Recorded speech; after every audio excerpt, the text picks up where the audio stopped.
দুবার মৃত্যুর মুখ থেকে ফিরে এসেছিলেন এই ডাক্তারবাবু, আর আজ তিনি গরিব মানুষের কাছে ভগবান, হাজার হাজার মানুষের বেঁচে থাকার ভরসা। হ্যাঁ, আজ এমনই এক ডাক্তারবাবুর কথাই আপনাদের সামনে তুলে ধরব। ভদ্রলোকের নাম সঞ্জয় পাটুয়া, জন্ম নবাবের শহর মুর্শিদাবাদে। ছোটবেলা থেকে এই মানুষটা অত্যন্ত মেধাবী ছিলেন, বিদ্যালয়ে প্রতি বছরই প্রথম স্থান অধিকার করতেন। সঞ্জয় বাবুর বাবা একজন উচ্চ বিদ্যালয়ের শিক্ষক, মা গৃহবধূ।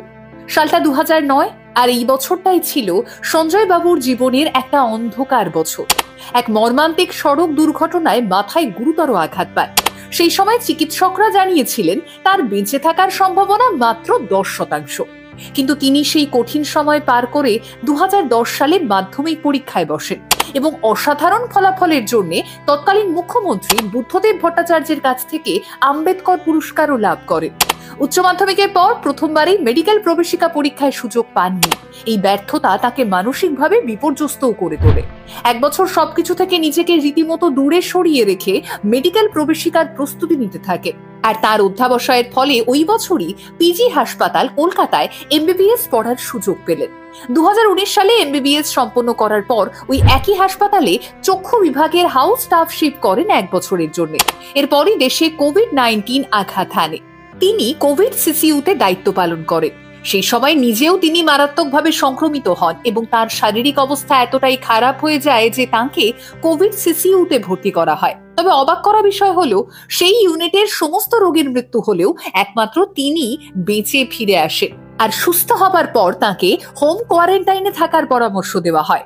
কিন্তু সেই সময় তিনি বুঝতে পারেন বহু মানুষ সঠিক চিকিৎসার অভাবে মারা যাচ্ছেন। তাই কিছু স্বেচ্ছাসেবী সংস্থার সঙ্গে যুক্ত হয়ে টেলিমেডিসিন পরিষেবা শুরু করলেন। 1000-এরও বেশি মানুষকে বিনামূল্যে চিকিৎসা পরামর্শ দিয়ে জীবন রক্ষা করেন। তার এই অসাধারণ মানবিক কাজের স্বীকৃতি স্বরূপ স্থানীয় মানুষেরা তাকে সম্মানসূচক উপহার দেয়। পিজি হাসপাতালের অর্থোপেডিক বিভাগে পাঠরত অবস্থায় বহু মানুষকেই নিজের পায়ে হাঁটিয়েছেন, যারা কোনো দুর্ঘটনার কারণে দাঁড়ানোর আশাটুকুও হারিয়ে ফেলেছিলেন। ফিরিয়ে দিয়েছেন বহু মানুষের হাতের কার্যক্ষমতা, যার উপর তাদের জীবন সংসারের উপার্জন নির্ভর করত। এখনো তিনি দুস্থ অসহায় সমাজের সর্বস্তরের মানুষদের নিঃস্বার্থভাবেই স্বাস্থ্য পরিষেবা দিয়ে চলেছেন। সত্যিই তো, কথায় আছে ডাক্তার ভগবানের আরেক রূপ। আর তাই যেন অক্ষরে অক্ষরে মিলিয়ে দিয়েছেন সঞ্জয় বাবু। হয়তো মানুষটা বারংবার বিপদে পড়েও লড়াই করে জিতে এসেছেন, কারণ ওই ভগবান নিজে তো সাধারণ মানুষের সামনে আসেন না, আসেন কিছু মানুষের রূপ ধরে। ঠিক সেভাবেই একাধিক অসহায় মানুষের কাছে ভগবান রূপেই ফিরে এসেছেন সঞ্জয় পাটুয়া। এই সঞ্জয় বাবুই একবার বলেছিলেন, আশা হারাবেন না কখনো, জীবন একটা উপহার, ঈশ্বর আপনার সঙ্গে আছেন।